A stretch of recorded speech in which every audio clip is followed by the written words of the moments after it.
जो यकीन की राह पे चल पड़े उन्हें मंजिलों ने पनाह दी। जो यकीन की राह पे चल पड़े उन्हें मंजिलों ने पनाह दी। जिन्हें वसवसों ने डरा दिया वो कदम कदम पे बहक गए। अस्सलामुअलैकुम। I am Noorul and Fatima, currently studying in Saidu medical college Swat.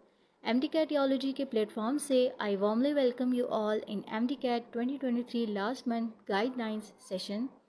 उम्मीद है आप सब खैरियत से होंगे, अपनी प्रिपरेशन में लगे होंगे। जैसा कि एमटी कैट का टाइम करीब आ रहा है, so I can totally understand at this level what it feels. हर जहन में 100 सवाल होंगे, हर एक उलझन का शिकार होगा।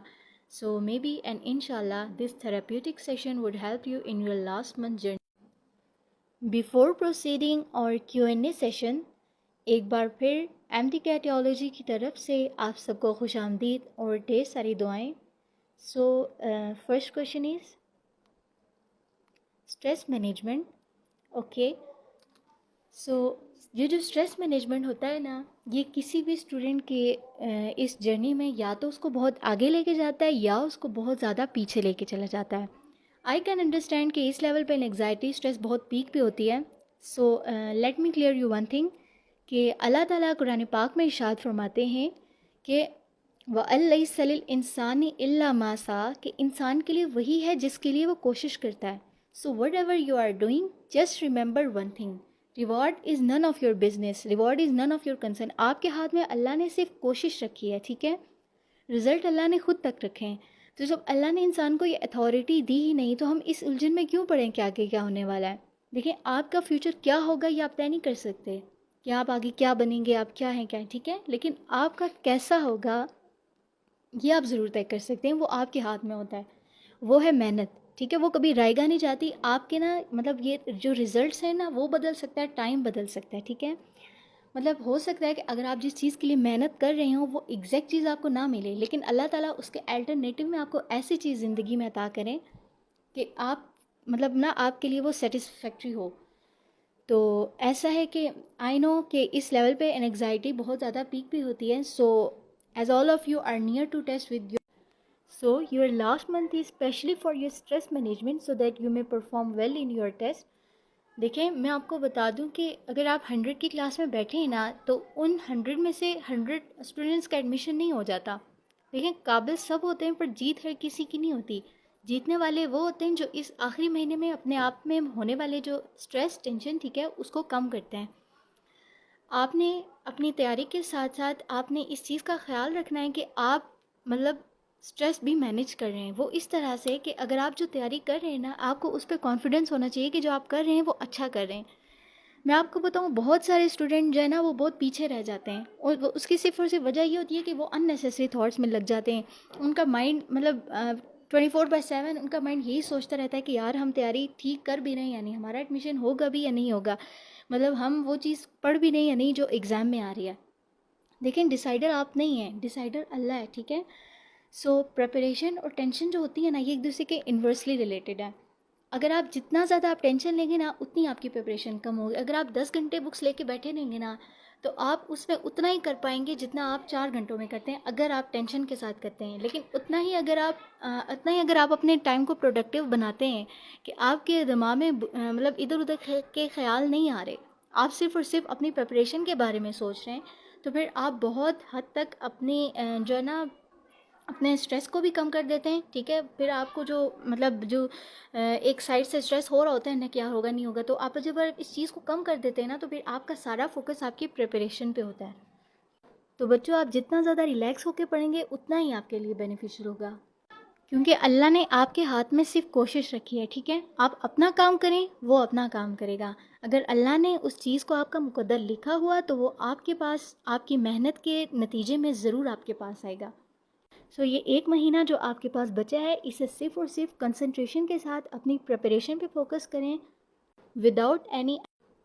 So next question is last month subject wise revision. अच्छा, आई सजेस्ट कि लास्ट 10 डेज से पहले पहले अपनी प्रैक्टिस कोशिश करें कि कंप्लीट हो जाए। आखिरी 10 डेज जो है वो आप थॉरो रिवीजन को दें। सो फर्स्ट सब्जेक्ट बायोलॉजी, इसमें आप बुक रीडिंग पे बहुत ज़्यादा फोकस करें। आपका लास्ट मंथ है तो आपको मतलब अगर आप इस मंथ में बुक ज़्यादा अच्छे से रीड करेंगे तो वो चीज़ें आपको अच्छी याद रहेंगी। तो बुक रीडिंग के बाद अगर आपके पास टाइम बच जाता है तो आप पास्ट पेपर्स की प्रैक्टिस करें, या फिर आपके पास जो प्रैक्टिकल बुक्स हैं, प्रैक्टिस बुक्स हैं, वो आप उनमें से आप एमसीक्यूज रिवाइज कर सकते हैं, क्योंकि थ्योरी के क्वेश्चंस होते हैं और आप बहुत जल्दी बहुत सारे क्वेश्चंस कर लेते हैं। सो इसमें इतना प्रैक्टिस का इतना मसला नहीं होता, लेकिन ये कि आप इस पोर्शन को बहुत अच्छे से कवर उस वक्त कर पाएंगे जब आपकी बुक पे बहुत ज़्यादा अच्छी ग्रिप होगी। Second, chemistry. ये जो है ना, as compare to biology and physics थोड़ी सी करने में आसान होती है। सो आई सजेस्ट कि first prefer organic portion, then first year के जो फर्स्ट 4-5 चैप्टर्स हैं जिसमें क्रिटिकल कॉन्सेप्ट्स हैं, आप उनको कवर करें सबसे पहले, ठीक है। और फिर अपनी सेटिस्फेक्शन के मुताबिक जो है ना आप प्रैक्टिस करें। ये नहीं कि अगर साथ वाले ने बुक के 100 एमसीक्यू किए हैं तो अगर आपने 30-40 किए हैं तो इसका मतलब उसकी तैयारी बहुत ज़्यादा और आपकी तैयारी बहुत कम है, ऐसा नहीं होता, ठीक है। हर का जो करने का जो पावर होती है वो दूसरे से अलग होती है। सो आपने अब तक जो है ना 1 मंथ तो गुजर गया ऑलरेडी, तो आपको इतना तो अंदाज़ा हो गया होगा ना कि आप कितने टाइम में कितने एमसीक्यूज प्रैक्टिस कर सकते हैं। अपनी सेटिस्फेक्शन के लिए प्रैक्टिस करें। और केमिस्ट्री में बस ये कि केमिस्ट्री में भी जो है ना मोस्टली मतलब नॉलेज बेस्ड क्वेश्चन भी आते हैं, लेकिन थोड़े से कॉन्सेप्चुअल बीच में से आते हैं, पर वो ऑर्गेनिक पोर्शन होता है, वो आप यानी कि वो मोस्टली स्टूडेंट्स ने सेकेंड ईयर में की होती। फ़िज़िक्स। अच्छा, फ़िज़िक्स जो है वो बहुत सारे स्टूडेंट्स को बहुत मुश्किल लगती है। वो इसलिए क्योंकि उनने ना मतलब इससे पहले न्यूमेरिकल पोर्शन इतना किया नहीं होता, और यहाँ पर आके उन्हें डायरेक्ट न्यूमेरिकल पोर्शन करना पड़ता है। और स्पेशली जो एकेडमी जॉइनर्स हैं, जो मतलब वहाँ पर जो पेपर सॉल्व करते हैं, तो वहाँ पर ऐसा होता है कि वहाँ पे अगर एक चैप्टर के 50 एमसीक्यू आए होंगे ना, तो उनमें से 25 एमसीक्यूज़, 26 मतलब 20 to 30 ऐसे होंगे कि जो न्यूमेरिकल बेस्ड होंगे, ठीक है। वो सिर्फ आपकी प्रैक्टिस के लिए होते हैं। डजेंट मीन कि आपको कि मतलब वो जो न्यूमेरिकल्स हैं मतलब ज़्यादा पोर्शन न्यूमेरिकल्स का आता है, ठीक है, ऐसा नहीं होता। फिज़िक्स में है जो वो मतलब बेसिक कॉन्सेप्ट बिल्डिंग पे फोकस करें, क्योंकि मोस्टली थ्योरी के जो क्वेश्चंस होते हैं ना वो ज़्यादा आते हैं और न्यूमेरिकल का जो वेटेज होता है ना वो बहुत कम होता है।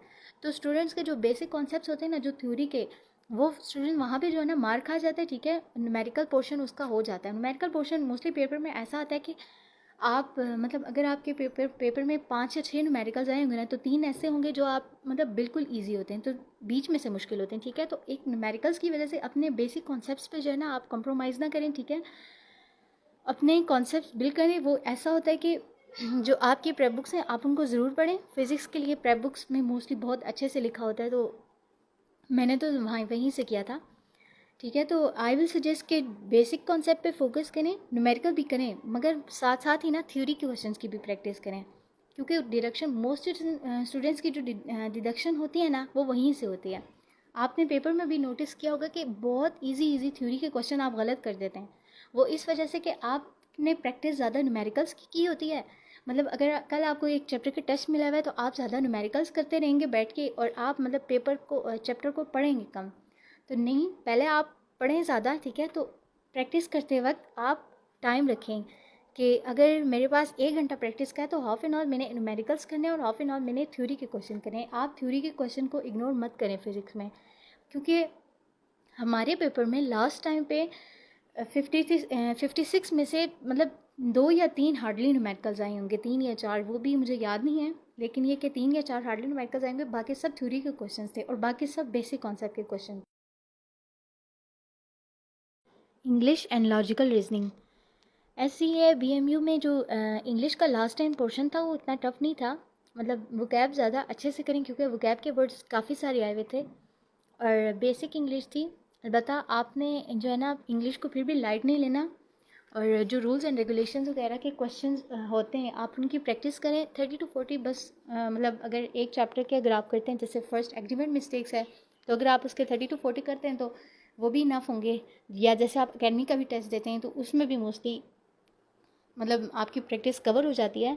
तो लॉजिकल रीजनिंग के लिए आप कोशिश करें कि दिन में बस आधा घंटा ज़रूर निकालें, ज़्यादा नहीं लेकिन आधा घंटा, और वो उसमें भी बस आप जो है ना क्वेश्चन की वो लेते जाएँ, बेसिक कॉन्सेप्ट लेते जाएं कि ये किस तरह के होते हैं, क्रिटिकल थिंकिंग के, लॉजिकल डिडक्शन के कुछ क्वेश्चंस काफ़ी, और ये जो कॉज एंड इफेक्ट वाले क्वेश्चंस होते हैं ये मोस्टली आते हैं। वैसे इतने सिंबलाइज क्वेश्चन बहुत कम आए थे लास्ट टाइम, क्या पता इस टाइम वो किस तरह से देंगे।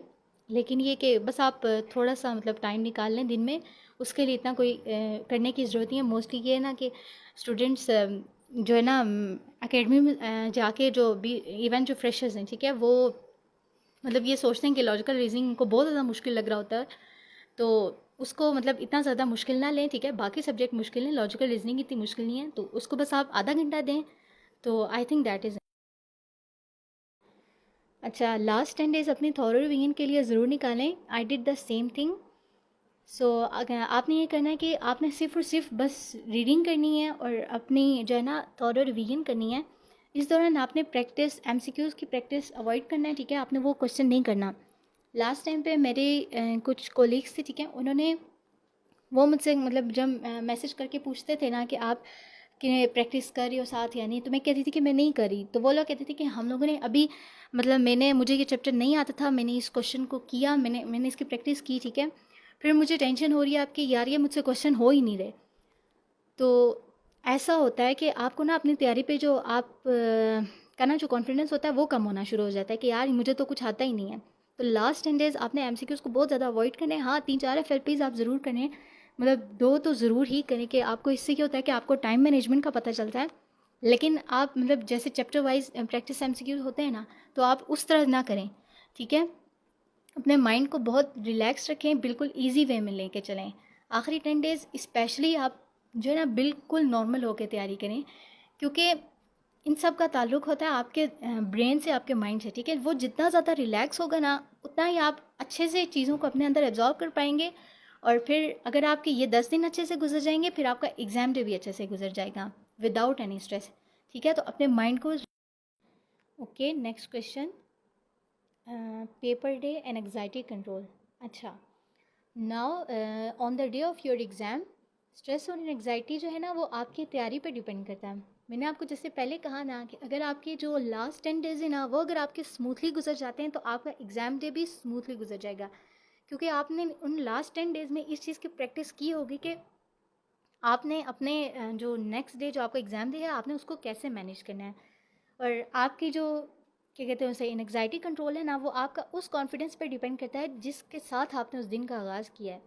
अगर आप ओवर थिंकिंग के साथ अपने दिन का आगाज़ करेंगे ना, तो डेफिनेटली आप मतलब आप जब तक एग्ज़ाम का टाइम आता ना, आपकी टेंशन बहुत बढ़ चुकी होगी। हो सकता है आप सुबह सुबह आपकी इतनी टेंशन ना हो, लेकिन आप सोचते गए तो आपकी वो टेंशन जो है ना वो एग्ज़ाम के टाइम तक मतलब 11-12 बजे तक बहुत ज़्यादा हो जाती है, ठीक है। तो मैंने बहुत सारे ऐसे स्टूडेंट्स को देखा है जिन्होंने सिर्फ एग्ज़ाम डे की वजह से अपना जो है ना वो लूज़ किया, हालांकि उनकी तैयारी बहुत ज़्यादा अच्छी थी। लेकिन मैं मतलब जिसका भी मेरी कोलीग्स में जिनका भी एडमिशन नहीं हुआ ना, मैं जब उनसे बात करती थी तो वो ये कहती थी कि यार हमारी तैयारी बहुत अच्छी थी, पता नहीं उस दिन क्या हुआ कि मतलब ओवर थिंकिंग की वजह से, टेंशन की वजह से मुझे जो मतलब जो मुझे आ भी रहा था ना वो भी मैंने नहीं किया। तो ठीक है, आपने ये गलती बिल्कुल नहीं करनी। Let me share you my experience. 13 November is the most satisfactory day of my life. I realise all that things were I said before, कि मैंने जो कोशिश की है, ठीक है, अब मतलब अब डिसाइडर अल्लाह है, तो वही मुझे मुझे अगर अगर उसे इस मेरा मुकद्दर लिखना होगा तो वो ज़रूर मुझे अता करेगा। So I have to perform rather than over thinking कि क्या होने वाला है क्या नहीं। अगर मैंने अपना बेस्ट दे दिया तो बस मुझे वही करना चाहिए जिसके लिए मैंने अपने जो है ना अपने टाइम अपना अपनी तैयारी को अपना टाइम दिया है, ठीक है। मुझे अब पॉजिटिव होके सोचना चाहिए, रिलैक्स होके सोचना चाहिए। तो अब आपको भी यही करना है। आपने अपने जो पहले तो आपका टारगेट होना चाहिए कि आपका लास्ट मंथ अच्छे से गुजरे, फिर आपका टारगेट होना चाहिए कि आपने लास्ट 10 डेज़ में, ठीक है, अगर आपका कुछ आपकी कमियां जो आपकी पहले रह जाएंगी ना उसको आपने लास्ट 10 डेज़ में कवर करना है। और फिर आपका देखें, अगर आप इस महीने अगर आप स्ट्रेस मैनेजमेंट पे काम करेंगे ना, तो आपका एग्ज़ाम डे आपके लिए बहुत ज़्यादा फ्रूटफुल साबित होगा।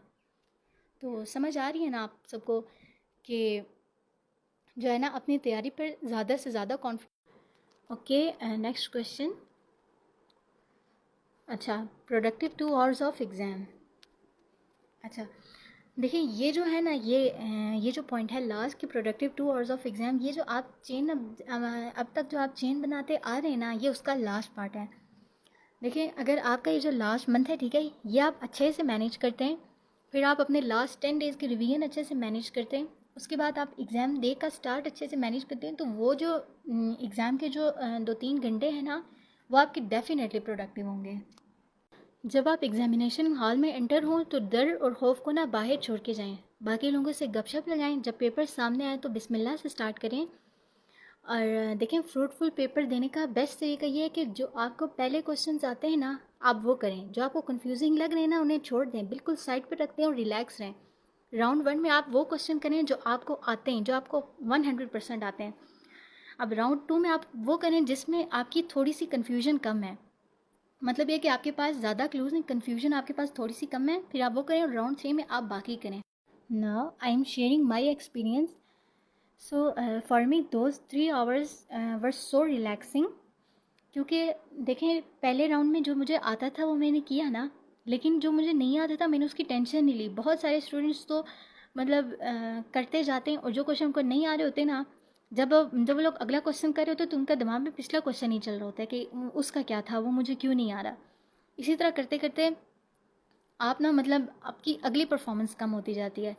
तो आप पहले वो करें जो आपको 100% आता है, ठीक है। जो क्वेश्चन आपको नहीं आता उसकी टेंशन ना लें। तो फिर राउंड 2 में मैंने फिर वो क्वेश्चन किए जो मुझे नहीं आते थे, और इसी तरह, और जब मैंने मतलब पहला राउंड किया तो आई लेफ्ट विद 22 क्वेश्चन। सो मतलब मैंने बाद में फिर उन क्वेश्चंस को किया।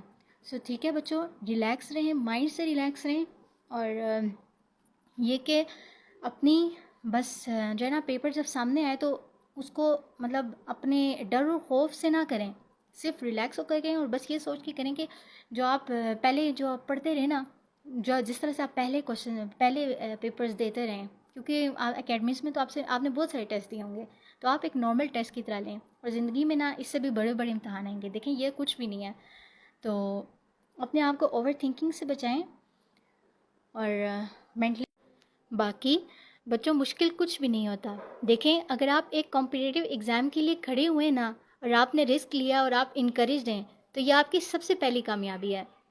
अपने अंदर ये जज्बा रखना कि आप इतने सारे लोगों में compete कर लेंगे, यही बहुत बड़ी कामयाबी होती है। पंख से कुछ नहीं होता, हौसलों से उड़ान होती है। सो अपने आप को नेगेटिव कंपनी से दूर रखें, स्पेशली उन लोगों के साथ रहें जो आपको मोटिवेट करते हैं, जो आपको पुश करते हैं, और जो आपको आपका गोल याद दिलाते हैं। क्योंकि ये लास्ट मंथ ऐसा है कि आपको यहाँ पर नेगेटिव लोग बहुत ज़्यादा मिलेंगे, जो आपको जिनकी कोशिश ये होगी कि आपको बहुत ज़्यादा पीछे रखें, ठीक है। और आपकी मंजिल की तरफ ये मंथ आपके लिए बहुत ज़्यादा इम्पॉर्टेंट है। सो उम्मीद है कि ये सेशन आपके लिए रिलैक्सिंग रहा होगा। कुछ लोग तुम्हें समझाएंगे, वो तुमको खौफ दिलाएंगे, इस राह में रहज़न हैं इतने, कुछ और यहाँ हो सकता है। ये वक्त नहीं फिर आएगा, तुम अपनी करनी कर गुज़रो, जो होगा देखा जाएगा। Thank you so much. Allah bless you all with a lot of success. बाकी अपनी दुआ में ज़रूर याद रखिएगा।